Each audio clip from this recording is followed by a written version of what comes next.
अस्सलाम वालेकुम दोस्तों, आज हम बात करेंगे ड्रामा सीरियल सावल यार पिया के आने वाले एपिसोड के बारे में। सावल यार पिया के एपिसोड हर दिन इंटरेस्टिंग होता जा रहा है। उसका फर्स्ट एपिसोड बहुत ही कमाल था और सेकंड और भी ज़्यादा। आगे का एपिसोड और भी ज़्यादा बेहतरीन होगा जब फिरोज़ खान की एंट्री होगी। सावल यार पिया के एपिसोड में हमने देखा कि सावल पिया को पहली दफ़ा देखती ही उसमें खो जाता है और उससे नज़र ही नहीं हट रही होती है। पिया इस कदर खूबसूरत है कि वो उसे देखता रहता है और देखता ही जाता है। पिया की नज़र उस पर पड़ती है, वो फिर भी नज़र फेर लेती है, लेकिन सावल उससे नज़र नहीं हटा रहा होता। पिया अपने नए घर में एंट्री करती है और अपने नए घर को सजाने लगती है। वो फ़ौरन से छत पे जाती है और देखती है कि काफ़ी खूबसूरत सा पिंजरा वहाँ रखा है। पिया को अपना नया घर बहुत ही पसंद आता है। वो अपने बाबा से कहती है कि ये घर बहुत खूबसूरत, इसकी छत भी बहुत अच्छी है और इस पर जो आपने मेरे कबूतरों के लिए घर बनाए वो भी बहुत अच्छे हैं बाबा। पिया अपनी माँ से बात कर रही होती है कि बाबा हमारे इतने मेहनत करते हैं, दिन रात मेहनत करके मुझे इतना बड़ा किया, इतना पढ़ाया लिखा, मैं नहीं चाहती कि उनकी कोई भी पैसे ज़ाया हों, बर्बाद हों। पिया की माँ उससे कहती है कि तुमने इतनी बड़ी यूनिवर्सिटी में एडमिशन लिया है, तुम वहाँ जाओगी तो कैसे मैनेज करोगी? वहाँ पर तो बड़े बड़े घर के लोग अच्छे अच्छे कपड़ों में होंगे, तुम अपने पर कुछ खर्च क्यों नहीं करती? तुम्हें अपने ऊपर ध्यान देना चाहिए, बाकी लोगों के साथ तुम कैसे उठ बैठ सकोगी? पिया जवाब देगी कि मुझे कोई फ़र्क नहीं पड़ता कि लोग मेरे बारे में क्या सोचते हैं, मैं क्या पहन रही हूँ, मैं कैसी दिख रही हूँ, मेरे लिए कहीं भी ज़रूरत नहीं है। मैं किसी भी तरह अपने बाबा के पैसे को फजूल खर्च में ज़ाया नहीं होने दूँ। पिया की ये बात सुनकर उसकी माँ बहुत खुश होती हैं। पिया अपनी माँ से कहती है कि जब मैं कमाने लग जाऊंगी तो अपने बाबा को ज़रा भी काम करने नहीं दूँ। पिया की माँ कहती है कि हम बहुत खुश नसीब हैं कि तुम्हारे जैसी बेटी हमारे पास है। तुम्हारे बाबा हमेशा तुम्हारा माथा चूमते और ये बात कहते हैं कि पिया मेरे लिए सब कुछ है। पिया अपने बाबा से कहती है कि बाबा, इस घर से आपकी वर्कशॉप तो बहुत ज़्यादा दूर हो गई है, आप कैसे आया जाया करेंगे? क्यों ना आप यहीं पर अपनी वर्कशॉप कर्ज पर ही ले लें, ताकि आपको इतना दूर आना जाना ना पड़े और किसी और की शॉप पर काम ना करना पड़े। उसके बाबा उसकी बात मान लेते और कहते हैं कि ठीक है, मैं ऐसा ही करूँगा, मैं उस मोहल्ले दोबारा नहीं जाऊँगा, ना उतनी दूर वर्कशॉप पर काम करूँगा। पिया खुश हो जाती है, कहती है बाबा आप बिस्मिल्लाह करें, इंशाल्लाह हमारा काम ज़रूर हो जाएगा। पिया का बाप परेशान होता है कि वो किस तरह से ये सारी चीज़ें करेगा।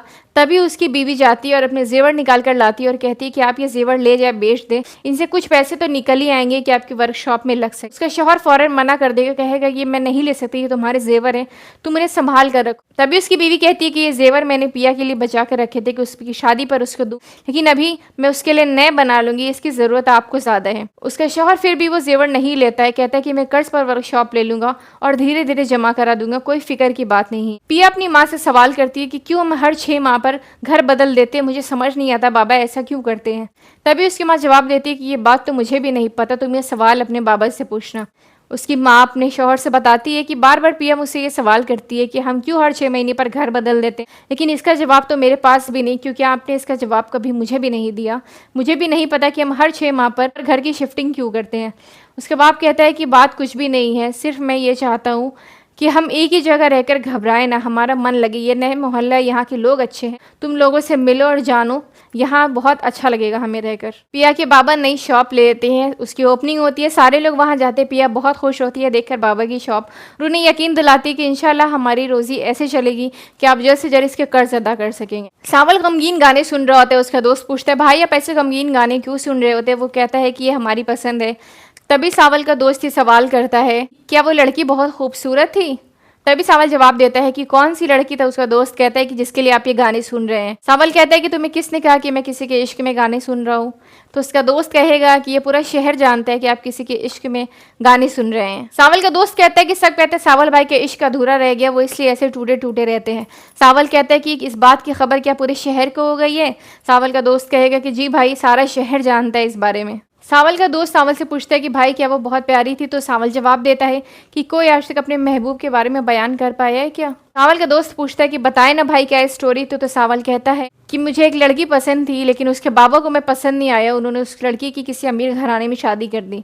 सावल गमगीन होकर कहता है कि इन अमीरों ने हमेशा आशिकों के हक पर डाका डाले, तेरे भाई को भी इन्हीं ने लूटा है। पिया का बाप बार बार ये सोच रहा होता है कि मैंने जो जुए में हारा है वो मेरी बेटी है। अगर वो मूसा वापस आ गया और ये कहने लग गया कि मुझे बदले में तुम्हारी बेटी चाहिए, पैसे नहीं, तो मैं क्या करूंगा? ना तो मेरे पास आज पैसे हैं, ना मैं अपनी बेटी को बचा पाऊंगा। उसके दिमाग में ये बात हर वक्त चलती रहती है, वो इसको लेकर बेहद परेशान रहता है कि वो जुए में अपनी बेटी को हार गया है। वो इसी वजह से हर दफ़ा घर बदलता रहता है, वो एक जगह नहीं टिक कर रहता।